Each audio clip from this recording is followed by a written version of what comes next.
4 বছর ধরে টেস্টে জয়হীন দল জিম্বাবুয়ে, কিন্তু সিলেট টেস্টেই সেই দলেই হারিয়ে দিল বাংলাদেশকে। বিসিবি বলছে এটা কেবল হার নয়, এটা কঠিন শিক্ষা। তবে অভিজ্ঞতা, আত্মবিশ্বাস আর বাস্তবতা সবই এখন প্রশ্নের মুখে। সিলেট আন্তর্জাতিক ক্রিকেট স্টেডিয়ামে জিম্বাবুয়ের বিপক্ষে প্রথম টেস্টে 3 উইকেটে হেরেছে বাংলাদেশ। 4 বছর ধরে টেস্ট জয়হীন থাকা সফরকারীরা অবশেষে জয় পেল, সেটাও বাংলাদেশের বিপক্ষে, যারা গত 7 বছর জিম্বাবুয়ের বিরুদ্ধে অপরাজিত ছিল টেস্টে।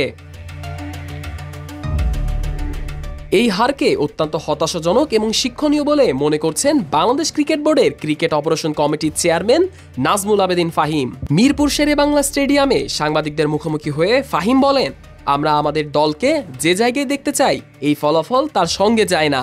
এটা খুবই দুঃখজনক ও কষ্টদায়ক। বাংলাদেশের অভ্যন্তরীণ কন্ডিশন হলেও সিলেটের উইকেটটা ছিল কিছুটা ভিন্ন ধরনের, আর সেখানেই হোঁচট খেয়েছে স্বাগতিকরা। অভিজ্ঞ ক্রিকেটারদের পারফরম্যান্স হতাশ করেছে বিসিবি কর্মকর্তাদের। ফাহিম জানিয়েছেন, আমরা খেলোয়াড়দের থেকে আরও বেশি প্রত্যাশা করেছিলাম, বিশেষ করে যারা অভিজ্ঞ তারা যে এরকম খেলেছে তা সন্তোষজনক নয়, বরং বিব্রতকর। তবে তিনি এটাকে শুধু হতাশার নয়, বরং একটি শিক্ষা হিসেবে দেখার আহ্বান জানিয়ে বলেন, এই হার থেকে আমাদের ফিরে আসতেই হবে। খেলোয়াড়দের ভাবতে হবে তারা নিজেরা জাতীয় দলকে কোথায় দেখতে চায়। এটা শুধু খেলোয়াড়দের নয়, আমাদের সবার জন্যই একটা শিক্ষা।